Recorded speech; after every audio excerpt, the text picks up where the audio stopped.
Future आता है predict करवाने कि ये होगा कि नहीं, तो उस केस में मैं कहती हूँ कि आप गाइडेंस के लिए आइए मेरे पास, आप फ्यूचर प्रेडिक्ट करवाने मत आइए।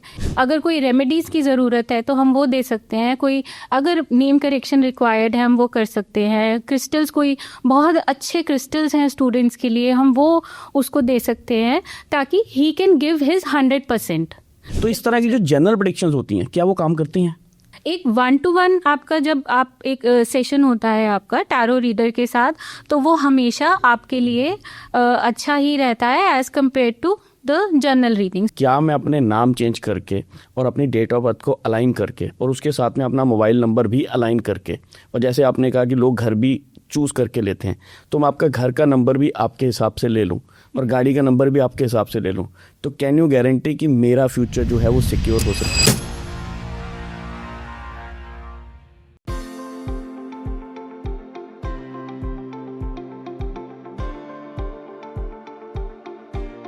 नमस्कार दोस्तों, आप देख रहे हैं मंथन चैनल। मैं हूं Karun Kashmiri, by passion a contentpreneur and by profession a financial planner.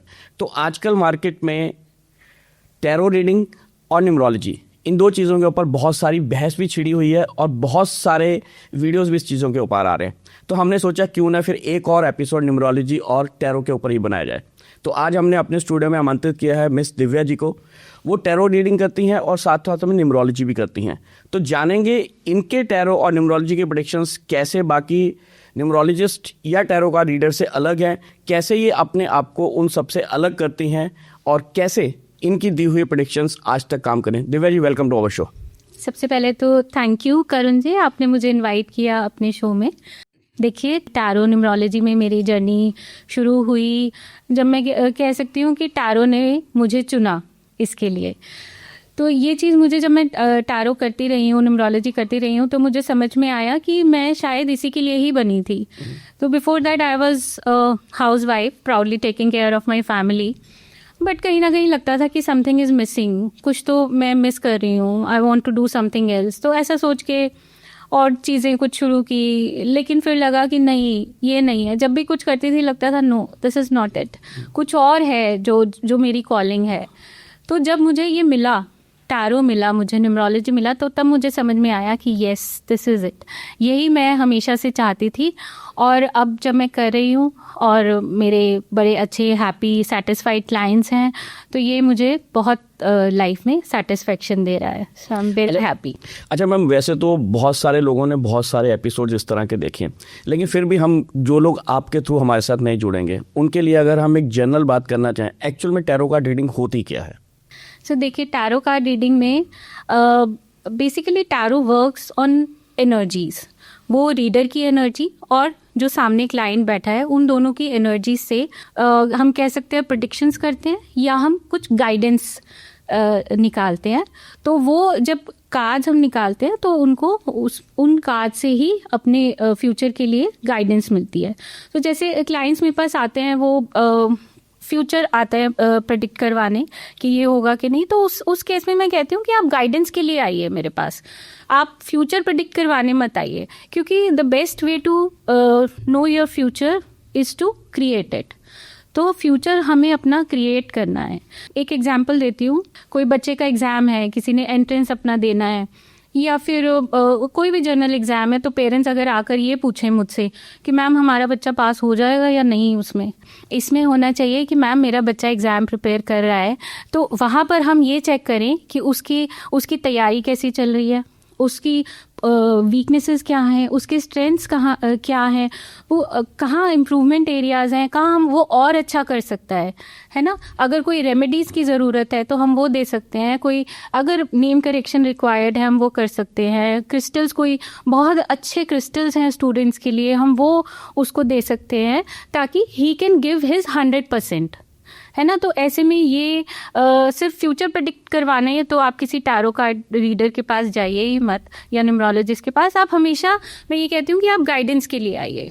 अच्छा मैम, आपने बहुत सारी चीज़ें कह दी, चीज़ों में आपने बहुत सारे सवाल मेरे को दे दिए, लेकिन एक सवाल जो मेरे दिमाग में एकदम से कौंध के आया कि आजकल क्या है कि हम लोग सोशल मीडिया का ज़माना है।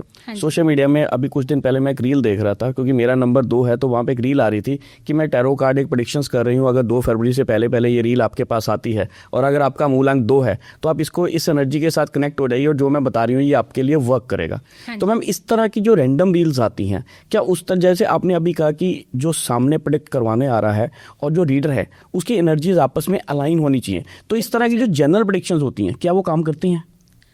सो देखिए, जनरल प्रेडिक्शंस हैं, गलत तो नहीं है, हम ये तो नहीं कह सकते कि वो प्रेडिक्शन गलत है, वो जनरल प्रेडिक्शन है, तो वो किसी के लिए काम हो सकता है करें और काफ़ी लोगों के लिए हो सकता है वो ना भी करें। तो लेकिन एक 1-to-1 आपका जब आप एक सेशन होता है आपका टैरो रीडर के साथ, तो वो हमेशा आपके लिए अच्छा ही रहता है as compared to the journal readings, क्योंकि वो जर्नल है। देखिए उसमें कुछ सही होगा, कुछ नहीं होगा, कुछ आपको बिल्कुल ही आप रिलेट नहीं कर पाएंगे किसी चीज़ से, तो उसमें हम ये नहीं कह सकते कि वो सही है या गलत है। मतलब वो इट डिपेंड्स, कई बार आपको वो रिलेट कर होगा, कई बार वो नहीं होगा। मैं तो हमेशा 1-to-1 सेशन के ही हक में रहती हूँ। और देखिए एक होता है ना जर्नल रीडिंग, वो मैं भी करती हूँ कि जैसे इस वीक का एक जर्नल रीडिंग निकाल लिया आपने टैरो से कि ये वीक मोस्टली लोगों के लिए कैसा जाएगा। वो अगर हमने चैनल पर वो हमने डाल दिया है ना, तो वो काफ़ी लोगों को तो वो अपील करेगा, है ना, लेकिन काफ़ी लोगों को वो नहीं भी करेगा। लेकिन वो जर्नल रीडिंग है, देखिए उसमें कोई ऐसा नहीं है कि वो किसी पर्टिकुलर के लिए ही है। समझिए आप जर्नल रीडिंग आ रही है मनी से रिलेटेड, लेकिन आप इस हफ्ते अपने रिलेशनशिप्स को लेकर परेशान हैं, तो क्या आप रिलेट कर पाएंगे उस चीज़ को? मतलब आपका अभी थॉट प्रोसेस उसमें काम कर ही नहीं रहा ना, आप अभी सोच ही नहीं रहे हैं, आप अभी मनी के बारे में इस वीक में सोच ही नहीं रहे हैं। लेकिन अगर प्रेडिक्शन मनी का आता है तो आप कैसे मतलब क्या रिलेट करेंगे वो, है ना? आपकी मेन प्रॉब्लम तो अभी रिलेशनशिप्स को लेकर चल रही है, तो वो चीज़ है। अगर हाँ उस टाइम में कोई मनी के बारे में ही सोच रहा है तो हो सकता है वो कहीं पर उस चीज़ को रिलेट कर पाए। तो ऐसा नहीं है कि वो गलत है या ऐसा नहीं है कि वो सही है, लेकिन हाँ वो जनरल प्रेडिक्शंस हैं, वो सभी के लिए हैं। अच्छा मैम, ये बात तो तय होगी कि जैसे डॉक्टर के पास जब तक मरीज खुद नहीं जाएगा तब तक डॉक्टर उसका एक फ़ोन पे वो ये तो बता सकता है कि सिम्टम्स क्या हैं, हाँ, लेकिन वो आपका इलाज नहीं कर सकता। तो इसी तरह से अगर आपको अपने बारे में कुछ रेमेडीज़ या अपने बारे में कुछ एक गाइडेंस चाहिए तो आपको पास टैरो कार्ड रीडर के पास तो जाना ही पड़ेगा। बिल्कुल सर। अब इसमें मैम एक मिलती बात और आगे, आप न्यूमरोलॉजी भी करती हैं। हाँ जी। लोग कहते हैं कि नंबर्स की गेम में तो किसी को मिलने की ज़रूरत ही नहीं है, मैंने आपको अपना डेट ऑफ बर्थ बता दिया, आपको टाइम ऑफ बर्थ बता दिया और आप मेरे बारे में चीज़ें बता दोगे, ठीक है।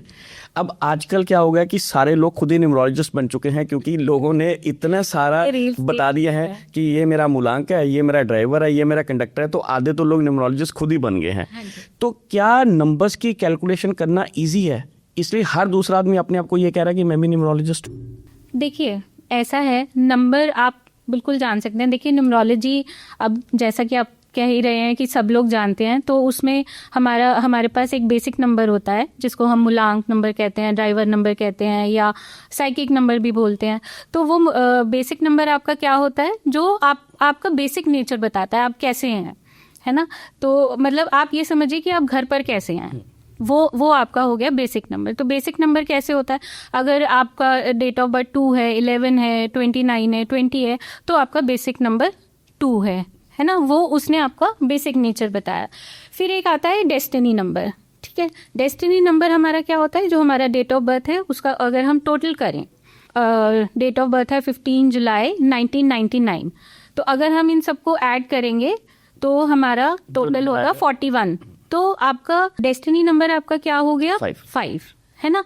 तो अगर हम अपनी लाइफ की जर्नी को देखें, अगर हम एक ब्रॉड पर्सपेक्टिव से अगर हम अपनी लाइफ की जर्नी को देखेंगे तो हम देखेंगे कि हम बेसिक से शुरू करते हैं और वो लाइफ हमारी हमें डेस्टिनी तक लेकर जाती है। डेस्टिनी नंबर क्या है आपके, जो आपकी लाइफ में चैलेंजेस हैं, आपकी लाइफ किस डायरेक्शन में जाना चाहती है, क्या ग्रोथ प्रॉस्पेक्ट्स हैं, क्या कौन सा घर अच्छा आपके लिए रहेगा, कौन सी गाड़ी अच्छी रहेगी, क्या मैच मेकिंग जब हम करते हैं तो उसमें हेल्प करता है। तो देखिए जो हमारी लाइफ की जर्नी बेसिक से शुरू होकर डेस्टिनी तक जाती है, ये हो गया हमारा न्यूमरोलॉजी, ठीक है। लेकिन बेसिक और डेस्टिनी के बीच में हमारी होती है फ्री विल, ठीक है ना। समझिए आपको दिल्ली से मुंबई जाना है, ये ठीक है, ये लिखा हुआ है। आप बोलेंगे कि अगर बेसिक पता है, डेस्टिनी पता है, तो फिर ज़रूरत क्या है किसी और चीज़ की? फिर तो हम जो प्रेयर करते हैं भगवान को, उसकी भी कोई ज़रूरत नहीं है, जब सब कुछ ही अगर है डेस्टाइन तो लेकिन देखिए, उस दोनों के बीच में जो हमारी फ्री विल है, हम उसे कैसे यूज़ करते हैं, है ना, वही हमारी लाइफ में चेंजेस लेकर आते हैं। देखिए, आपने दिल्ली से मुंबई जाना है, बेसिक आपका समझिए दिल्ली है और मुंबई आपका डेस्टिनी है, ठीक है। लेकिन इसमें क्या है, ऑप्शंस हैं हमारे पास। हम पैदल जा सकते हैं, हम बस से जा सकते हैं, ट्रेन से जा सकते हैं, प्लेन से जा सकते हैं। ये हमारी फ्री विल है, ठीक है। तो क्या हो कि ऐसा एक आपको टूल मिले। अभी आपको नहीं पता कि पैदल जाऊंगा तो कितना टाइम लगेगा, क्या प्रॉब्लम्स आ सकती हैं, या अगर ट्रेन से जाता हूँ तो क्या बेनिफिट है, क्या प्रॉब्लम्स हो सकती हैं। लेकिन अगर एक टूल आपको ऐसा मिल जाए जो आपको ये बता पाए कि अगर आप पैदल जाते हैं तो देखो आपको 6 दिन लग जाएंगे और आपको ये प्रॉब्लम आ सकती है, आपको बीच में 3-4 रात को स्टे भी करना पड़ सकता है, तो आपको पैसे अपने साथ खूब सारे लेकर जाने पड़ेंगे। और अगर ये बता दे कि ट्रेन से जाओगे तो तुम ये वाली ट्रेन पकड़ लो, क्योंकि हो सकता है ये दूसरी जो ट्रेन है ये डिले हो जाए। तो अगर आपको कोई टूल ऐसा मिल जाता है जहाँ पर आप इन चीज़ों के आंसर करके अपनी डेस्टिनी तक पहुँचते हैं। अगर समझिए रास्ते में आप बहुत थक गए, एकदम थके हारे आप बॉम्बे पहुँच रहे हो, तो जो आप जिस पर्पस से बॉम्बे जा रहे थे, क्या आप अच्छे से कर पाएंगे? नहीं ना। तो वही है कि आप अपनी उस जर्नी को आप कैसे करते हैं, तो वही सारा डिफरेंस बनाता है। इंसान वही है, बेसिक वही है, डेस्टिनी वही है, लेकिन जो हमारी फ्री विल होती है उसको यूज़ करते हुए हम अपनी लाइफ में चेंजेस ला सकते हैं। इसको एक एग्जांपल से और समझाती हूँ। जैसे हम ताश खेलते हैं, ताश के पत्ते आए जो हमारे पास, समझिए रमी खेल रहे हैं, 10 पत्ते आए हमारे पास। वो 10 पत्ते क्या आए हैं, वो हमारी डेस्टिनी है ना। लेकिन उन पत्तों से हमें कैसे खेलना है, वो हमारी फ्री विल है ना। अगर आप समझदारी से खेलेंगे तो आप खराब पत्तों में भी गेम जीत सकते हैं, लेकिन अगर आपने बीच बीच में बेवकूफ़ी कर दी तो अच्छे पत्ते भी किसी काम के नहीं हैं। तो ये हमारी फ्री विल की पावर है। तो ये फ्री विल को यूज़ करना जो है, एक मतलब हम कंस्ट्रक्टिवली उसको यूज़ कर पाएँ, ये यहाँ पर टैरो आपकी हेल्प करता है। अच्छा मैम, अभी आपने कहा कि डेस्टिनी और आपके जो बेसिक नेचर है उसके बीच में फ्री विल है। हाँ, लेकिन आजकल लोग ऐसे भी आ गए हैं जो कहते हैं कि हम आपकी डेस्टिनी भी चेंज कर सकते हैं, आपका मोबाइल नंबर आपके नाम के साथ अलाइन करके, आपके डेट ऑफ बर्थ के नंबर्स के हिसाब से आपके नाम को अलाइन करके, जिसमें आजकल एक बड़ा फैशन चला है नाम चेंज करने का। हाँ जी। कि आपके नंबर्स के कुछ स्पेलिंग्स चेंज कर दो, उसको एक पर्टिकुलर नंबर पे लेके आ जाओ, अगर उनकी वाइब्रेशंस मैच होती हैं तो चीज़ें ठीक हो जाती हैं। हाँ जी। तो मेरा सवाल ये है कि क्या मैं अपने नाम चेंज करके और अपनी डेट ऑफ बर्थ को अलाइन करके और उसके साथ में अपना मोबाइल नंबर भी अलाइन करके, और जैसे आपने कहा कि लोग घर भी चूज़ करके लेते हैं, तो मैं आपका घर का नंबर भी आपके हिसाब से ले लूँ और गाड़ी का नंबर भी आपके हिसाब से ले लूँ, तो कैन यू गारंटी कि मेरा फ्यूचर जो है वो सिक्योर हो सकता है? देखिए, इसमें देखो, आपने नेम करेक्शन अपना करवाया, आप कह रहे हैं आपने मोबाइल भी अपने उसके अकॉर्डिंग लिया, घर भी लिया, गाड़ी भी लिया, सब कुछ आपने अपने नंबर के अकॉर्डिंग ले लिया, लेकिन एफर्ट किया, ये बहुत ज़रूरी है ना। तो देखिए, सब कुछ आप कर सकते हैं, ये हम सब कुछ करवा सकते हैं, लेकिन एफर्ट्स तो आपके हाथ में है ना। तो अगर इन सब के साथ आपके एक सही डायरेक्शन में एफर्ट्स भी जाएंगे तो डेफिनेटली आपको रिजल्ट मिलेगा ही। तो मतलब वो जो लोग सोचते हैं कि मैं अपना नाम करेक्शन करवा लूं और मोबाइल नंबर चेंज कर लूं और मैं घर में चद्दर तान के सो जाऊं और मेरा फ्यूचर सिक्योर हो जाएगा, तो वैसा कुछ नहीं हो सकता। नहीं, मैंने ऐसा कुछ नहीं हो सकता। देखिए, एफर्ट्स तो आपको करने पड़ते हैं, है ना। हाँ, तो उसके बिना तो कुछ भी नहीं हो सकता, और सही डायरेक्शन में भी करने होते हैं, है ना। आप अपने एफर्ट्स देखिए, आप कह रहे हैं कि अब सब लोग जानते हैं, अपना बेसिक जानते हैं, अपना डेस्टिनी जानते हैं, है ना। तो क्यों ना हम जो हमारे एफर्ट्स हैं वो हम डेस्टिनी अलाइन कर दें। जैसे कि अगर कोई एक इंसान बोट चला रहा है, चलाता जा रहा है, लेकिन आगे ही नहीं बढ़ रहा। क्यों नहीं बढ़ रहा? क्योंकि वो पानी के फ्लो के ऑपोजिट चला रहा है ना। तो क्या होगा उसमें, वो जितना मर्जी चला ले वो आगे नहीं बढ़ पाएगा, है ना। तो जहाँ पर लोग कहते हैं कि अरे वो देखो वो तो कितना आगे निकल गए, हम तो पीछे रह गए, लेकिन वो क्या है कि वो अपनी नेचुरल स्ट्रेंथ के साथ काम कर रहे हैं। तो उस चीज़ को समझना बहुत ज़रूरी होता है। तो ये हम न्यूमरोलॉजी से समझ सकते हैं, डेस्टिनी अलाइंड अगर हम कर दें, क्योंकि अगर हमें डेस्टिनी नंबर पता है, हम देख सकते हैं कि हमें कौन सा प्रोफेशन सूट करेगा, जॉब हमारे लिए अच्छी है कि बिजनेस हमारे लिए अच्छा है। तो वही सब में हम क्यों ना उसी चीज़ में हम आगे बढ़ें ताकि हम और अच्छा कर पाएं, है ना। और कई बार क्या होता है कि सब कुछ ठीक है, हम एफर्ट्स भी डाल रहे हैं, हमारा डायरेक्शन भी सही है, टाइमिंग भी, और कई बार टाइमिंग की बात आ जाती है ना। तो ये भी समझना है कि जब कुछ टाइमिंग ऐसे होते हैं लाइफ के जो हमें थोड़ा सा एक कह लो रेस्टिंग पीरियड होता है। हर लाइफ में कहते हैं ना समय एक जैसा नहीं रहता, तो हर समय एक जैसा नहीं होता। कहीं पर वो आपका ग्रोथ का समय होता है, कोई आपका रेस्ट का समय होता है, कई कुछ समय ऐसा होता है कि जहाँ पर हमें अपना ही ध्यान रखना है, ठीक है, हमें सेल्फ केयर की ज़्यादा ज़रूरत है। तो वो हम सब कुछ अलाइन करते हुए चलें। तो ये हम कैसे जान पाएंगे? न्यूमरोलॉजी और टैरो के साथ। कई बार सब कुछ ठीक होता है, लेकिन क्या होता है, हम सेल्फ बिलीफ ही नहीं होता, हमें अपने ऊपर कॉन्फिडेंस ही नहीं होता, हम सेल्फ डाउट में ही रहते हैं कि अरे पता नहीं होगा कि नहीं। या कई बार हम इमोशनली इतने एग्जॉस्ट हो जाते हैं कि हम सोचते हैं नहीं यार छोड़, नहीं हो पाएगा, है ना। तो सब कुछ ठीक है। अब देखिए बहुत सारे लोग आते हैं ऐसे जो बोलते हैं कि जब हम चेक करते हैं उनका तो देखते हैं देखो डेस्टिनी भी इतना अच्छा है, टाइमिंग भी अच्छी है, सब कुछ अच्छा आ रहा है, तो प्रॉब्लम कहाँ आ रही है ना। तो वो उनकी इमोशनली वो इतने कई बार चीज़ों से थक गए होते हैं, तो वहाँ पर टैरो बहुत हेल्प करता है उनकी, है ना, to come out of that situation. आजकल बेचारे 7 को ना बदनाम भी बहुत किया जा रहा है कि अगर आपके मोबाइल नंबर में मल्टीपल 7 आ रहा है तो ऐसा हो नहीं सकता कि आप बीमार ना हो, ऐसा हो नहीं सकता कि आप कर्जे में ना डूबे हो, या ऐसा हो नहीं सकता कि आपकी लाइफ में परेशानी ना चल रही हो। तो कुछ लोग 7 को बहुत उठा रहे हैं, कुछ बेचारे 7 की वो कहते हैं ना मतलब धज्जियाँ उड़ाने पर लगे हुए हैं। तो आपका इसके ऊपर क्या टेक है कि मल्टीपल 7 अगर किसी के मोबाइल में आ रहा है तो क्या सच में ही उसको प्रॉब्लम्स देके जाएगा, या सिर्फ ये 7 के साथ है, या कोई भी नंबर अगर मल्टीपल आ रहा है वो क्या फ़ायदा देगा, क्या नुकसान देगा? देखिए ये बिल्कुल ठीक बात है कि अगर मल्टीपल 7 आ रहा है तो वो आपको प्रॉब्लम दे सकता है, ठीक है। लेकिन ये बात सिर्फ मल्टीपल 7 के लिए नहीं है, ये सभी मल्टीपल्स नंबर के लिए है, 0 को छोड़कर। अगर हम 0 को हटा दें तो सभी मल्टीपल नंबर्स के लिए ये प्रॉब्लम है। और मल्टीपल 4 और मल्टीपल 8 तो आपको बहुत ज़्यादा ही परेशान करते हैं, तो आई वुड सजेस्ट कि आप उनको अवॉइड करें। तो लेकिन 8 नंबर का ये है कि अगर वो इवन नंबर्स में है, अगर आपके नंबर में 2 बार 8 है या 4 बार 8 है, तो वो आपके लिए बहुत बेनिफिशियल रहेगा। अगर आप कोई बिजनेस नंबर ले रहे हैं या कुछ है तो आप उसमें आप इवन नंबर देख सकते हैं, इवन 8 आप देख सकते हैं। हाँ, लेकिन बाकी कोई भी मल्टीपल नंबर हो तो वो आपको थोड़ा परेशान करेगा ही। अच्छा मैम, अब हम वापस आते हैं अपने टैरो की जर्नी की तरफ। और आप लोग जब टैरो कार्ड निकालते हो, ये बात तो आपने शुरू में भी बताई है कि जो सामने वाला अपनी प्रेडिक्शंस लेने आ रहा है, जो करने वाला है, जब तक वो आपस में कनेक्ट नहीं कर रहे हैं तब तक आप नहीं करोगे। दूसरा, मैं इसको इसलिए इतना ज़्यादा नहीं मेरा बिलीफ सिस्टम बनता, शायद हमारे दर्शकों में बहुत सारे लोग होंगे, क्योंकि आपने जब टैरो कार्ड्स निकालते आप कुछ ऐसा गिनने का फॉर्मूला तो है नहीं, कहते हैं रैंडम कार्ड निकाला जाता है, या आप मेरे से निकलवाओगे या आप खुद निकालोगे, आप मेरे लिए 3 कार्ड निकालोगे, या कई बार एक कार्ड अपने आप झटक के आ जाता है तो कहते हैं ये बोनस कार्ड आ गया उसके साथ में। एम आई राइट? अगर मैं गलत हूँ तो आप बता दीजिए। नहीं, बिल्कुल ठीक कह रहे हैं। तो उसमें क्या होता है कि अभी आपने मेरे कार्ड्स निकाले, आपने मेरे को 3 कार्ड या 4 निकल के आगे मेरे लिए लकी कार्ड एक और निकला है, तो आपने मेरी एक प्रेडिक्शन कर दी।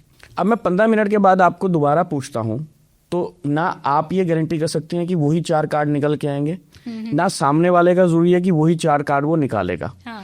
तो मैम हम कैसे मान ले कि जो कार्ड अभी 10 मिनट पहले कुछ और मेरे लिए निकले थे और 10 मिनट के बाद कुछ और निकल के आ रहे हैं, तो मैं कैसे मानूं कि जो टैरो कार्ड की रीडिंग है वो सही है और सटीक है?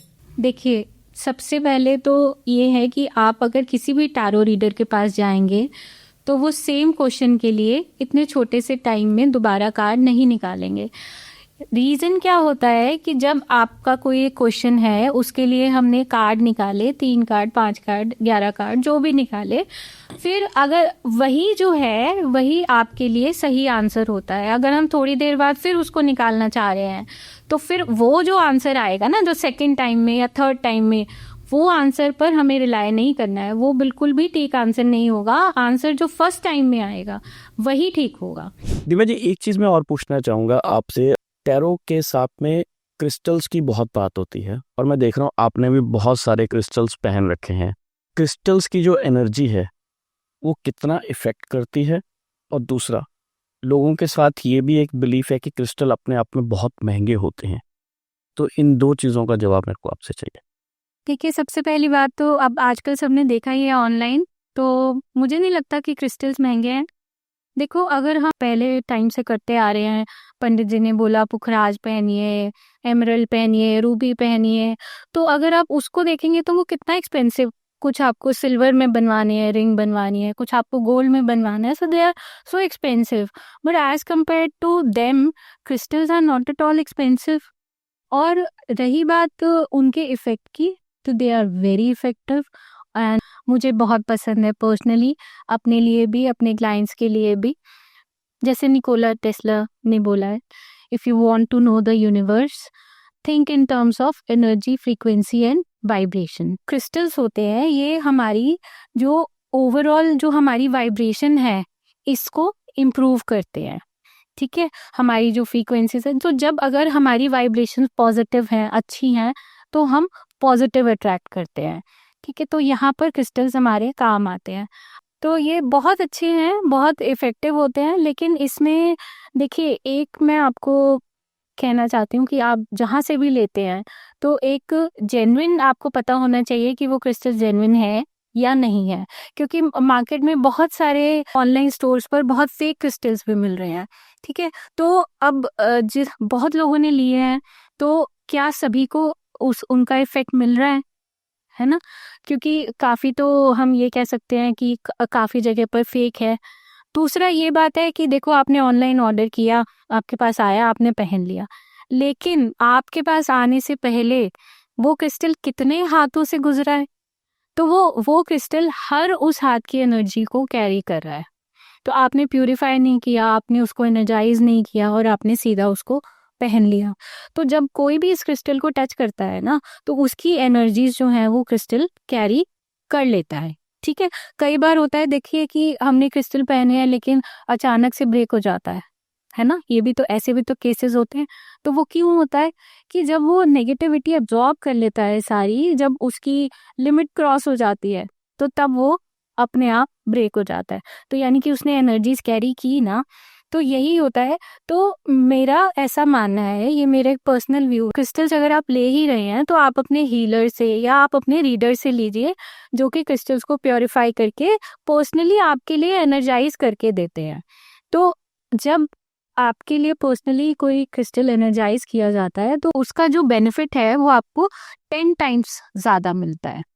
अच्छा मैम, इसके साथ क्रिस्टल्स के साथ एक बात और रहती है कि लोग कहते हैं कि आपके जो 7 चक्रास होते हैं, आपके जो क्रिस्टल्स और प्लस टैरो के थ्रू हम आपके चक्रास भी बैलेंस करते हैं, जिसके साथ आपके एनर्जीज जो है वो अलाइन हो जाती हैं आपको बेनिफिट्स देने के लिए। क्या ऐसा होता है?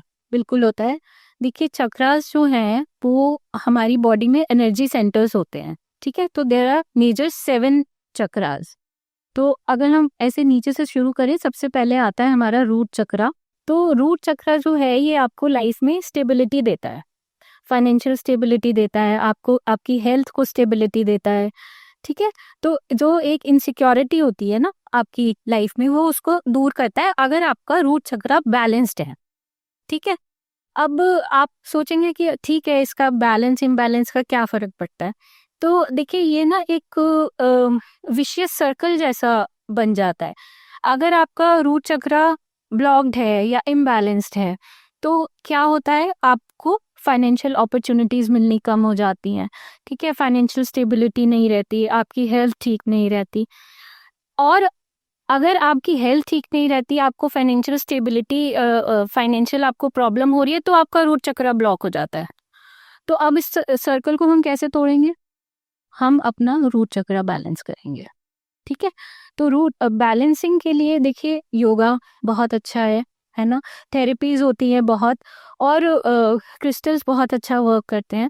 There are several crystals which work on your root chakra depending upon your particular case, but pyrite is good for your root chakra. So जो कहते हैं ना, पैसे में वृद्धि होती है, पैसे में वृद्धि होती है पायराइट से, वो क्यों होती है? क्योंकि वो आपका रूट चक्रा बैलेंस कर रहा है।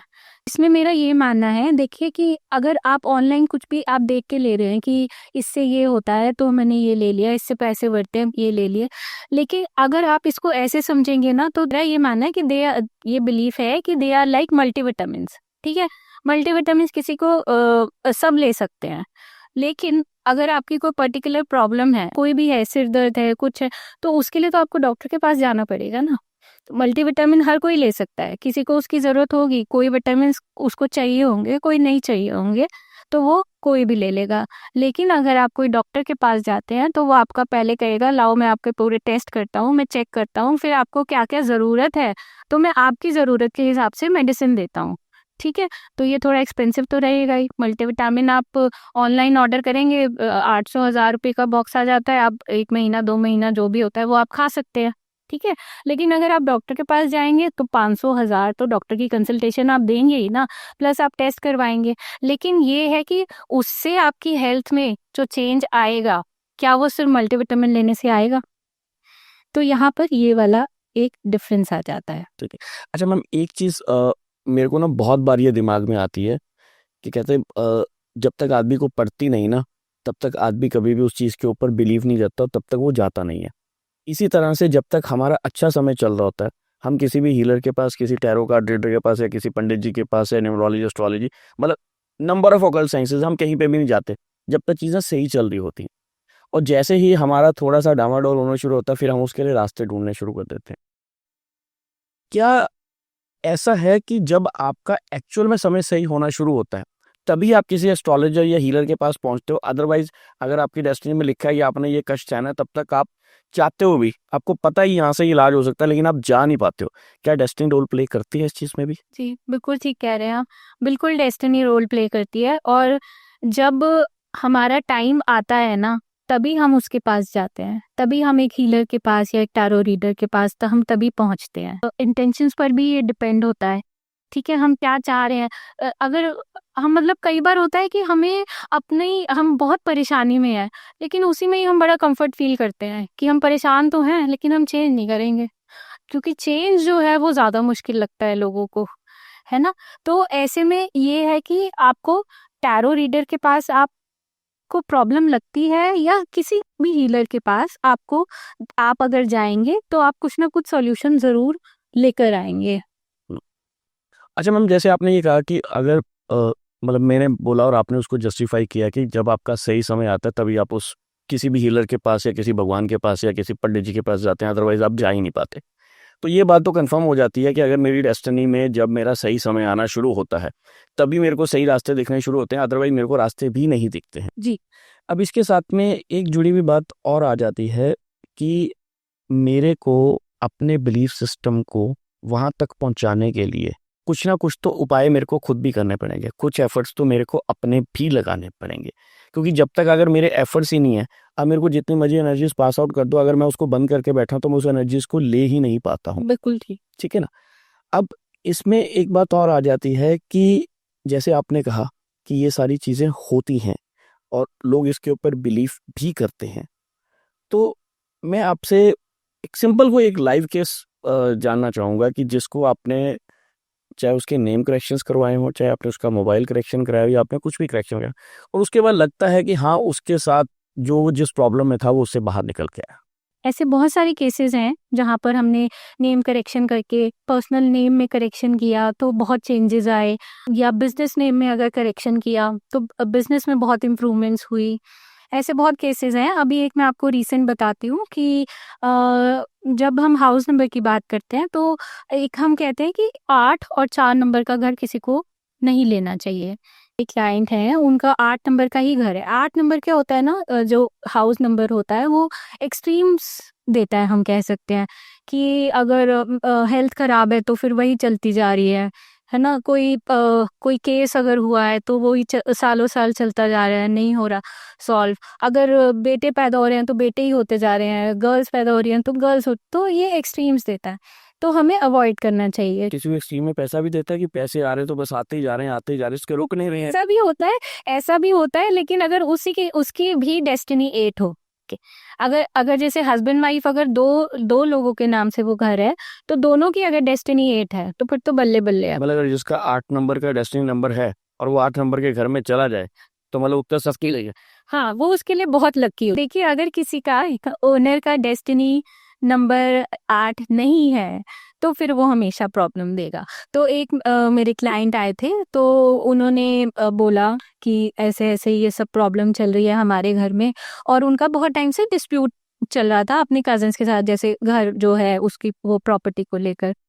तो उसका मैंने उपाय बताया, ये मैं सभी के साथ एक शेयर करना चाहती हूँ। बहुत ब्यूटीफुल सा एक ये उपाय है और बहुत आसान है कि जो भी 8 नंबर के घर हैं या 4 नंबर के घर हैं, वो अपने घर के बाहर अगर एक 3 नंबर, ब्रास का 3 नंबर अगर वो लगा देते हैं, बहुत बड़ा भी ना हो बहुत छोटा भी ना हो, इतना हो कि आते जाते लोगों को दिखे, तो देखो आप चेंज आप देखो। तो ये तो अभी मतलब विद इन 1 वीक उनका ये जो डिस्प्यूट था ये सॉल्व हो गया। मैम उनके लिए तो सही रहेगा, लेकिन बेचारा जो पोस्टमैन जो कोरियर लेके आएगा उसको तो कंफ्यूज हो जाएगा, 4 नंबर है या 3 नंबर है, मैं दूं तो कहाँ भेज दूं कि 4 नंबर में देने आई है 3 नंबर। नहीं भी एड्रेस तो आप अपना एक जगह लिखेंगे ही, हाँ, लेकिन उसके अलावा आप मतलब पूरे की एंट्रेंस के आस मतलब दो चारों साइड में आप कहीं पर भी एक वो लगा सकते हैं। कोई ऐसा साइड का उसमें नहीं है, हाँ, आप कहीं पर भी लगा दीजिए और देखिए रिजल्ट। अच्छा मैम, अगर आपने इसमें किया तो मेरी ना क्यूरियोसिटी और बढ़ गई। मैं अब आप जैसे बात बोलेंगे मेरे को कुछ ना कुछ ना कौन जाता है दिमाग में। अगर हम 1 से लेके 9 नंबर वाले जो लोग हैं, जो बेसिक नंबर हम जिनकी बात करते हैं, तो अगर आप घर ही बता दें लोगों को किस नंबर के लेने चाहिए, जिसको जिस नंबर में घर में रहता है वो आदमी, तो कौन सा उसको सूट करेगा। लेकिन इसमें एक मेरा कॉन्ट्राडिक्शन क्वेश्चन एक और होगा कि घर में मैं अकेला तो रह नहीं रहा हूँ, मेरे साथ में परिवार के 4 लोग और भी होंगे। अब मैंने तो अपने नंबर के हिसाब से घर ले लिया, बेचारे बाकियों का क्या होगा उस घर में, तो ये भी बताइए। बिल्कुल सही सवाल है आपका सर, लेकिन उसमें हम जिसके नाम से घर है ना, हम उसी का ही देखते हैं, उसी का ही हम डेस्टिनी नंबर, आप सबको मैंने बताया कि हम कैसे अपना चेक करते हैं डेस्टिनी नंबर, तो हम वही देखेंगे कि और अगर ज्वाइंट प्रॉपर्टी हस्बैंड वाइफ के दोनों के नंबर अलग अलग हैं, फिर क्या करेंगे। तो हम एक न्यूट्रल नंबर हम उसमें हम सेलेक्ट कर सकते हैं। चलिए आप पहले मेरे को 1 से लेके 9 तक बताओ, फिर मैं अपनी प्रॉपर्टी का आपको बताऊंगा ये हमारा नंबर सही है या गलत है। तो देखो बहुत सिंपल सा है कि अगर जो आपका नंबर है, सपोज आपका डेस्टिनी नंबर 2 है ना, तो आपके लिए सबसे बेस्ट तो आपके लिए वही है कि आप अपना डेस्टिनी नंबर वाला घर लो या गाड़ी लो। लेकिन अगर आप वो नहीं ले पाते हैं, अब हर जगह तो आपको नहीं मिलेगा ना डेस्टिनी नंबर वाला, तो उसमें क्या है ना कि हम उसके ऊपर नीचे वाले नंबर देख सकते हैं। जैसे अगर आपका डेस्टिनी नंबर 2 है तो आप 1 भी ले सकते हो, आप 3 भी ले सकते हो, आप 2 भी ले सकते हो। बस हमें ये ध्यान रखना है कि अगर किसी का 3 है डेस्टिनी नंबर, तो वो 4 नहीं लेगा। 1 वाला तो चाहे 1 और 2 ही ले सकता, 0 तो आएगा ही नहीं। 0 नहीं आए, नहीं फिर 9 आएगा ना। अच्छा। हाँ, तो ऐसे, तो लेकिन ये ध्यान रखना है कि अगर आपका 3 है या अगर आपका डेस्टिनी 4 अगर है, तो आप 4 नंबर का घर नहीं लेंगे, ठीक है, आप 3 का लेंगे या 5 का लेंगे, ठीक है। है ना। और वो जो आपका हस्बैंड वाइफ वाला आ रहा है क्वेश्चन, कि अगर समझो हस्बैंड का नंबर 7 है, वाइफ का नंबर 5 है ना, तो वो क्या करेंगे, वो 6 नंबर का ले लें, ओके। दोनों के लिए अच्छा है ना। तो ऐसे एक दोनों का हिसाब से हम एक वो निकाल लेंगे न्यूट्रल नंबर। चलिए ये भी कहते हैं कि अगर आपको कुछ नहीं मिल रहा था 5 नंबर ले लो, वो बैलेंस हो जाएगा, तो उससे सब कुछ ठीक हो जाएगा, ऐसा भी होता है। सब मैं नहीं मानती इस बात को। आप नहीं मानते। नहीं। तो कुल मिलाकर अगर हम बात करें तो जो सारा का सारा जितना भी ऑकल्ट साइंसेस है वो हमारी डेस्टिनी और हमारे बिलीफ सिस्टम के ऊपर बात करता है। अगर हमें अपनी डेस्टिनी में बिलीफ है और जो चीज़ हम करने जा रहे हैं अगर उसमें हमारा बिलीफ सिस्टम है तो हमारे लिए काम करेगा, अदरवाइज वो काम नहीं करेगा। एम आई राइट? बिल्कुल सर, और हम फ्री विल को अपना कंस्ट्रक्टिवली हम यूज कर सकें। तो दोस्तों ये थी दिव्या जी। तो अगर आप भी अपनी पर्सनलाइज प्रेडिक्शंस करवाना चाहते हैं तो दिव्या जी के साथ आप कनेक्ट कर सकते हैं, ऑफलाइन और ऑनलाइन दोनों तरह से। इनकी डिटेल्स और डिस्क्रिप्शंस में आपको मिल जाएंगी, तो आप जिस तरह से भी चाहें इनके साथ कनेक्ट कीजिए और शायद एक आपकी टैरो रीडिंग आपकी, मैं ये तो नहीं कहूँगा ज़िंदगी बदल देंगी, शायद आपकी ज़िंदगी के चलने का तरीका बदल सकती है। इसी गुड विशेस के साथ हम लेंगे दिव्या जी से इजाज़त। दिव्या जी मिलेंगे ज़िंदगी के किसी और मोड़ पे कभी ना कहीं। Thank you.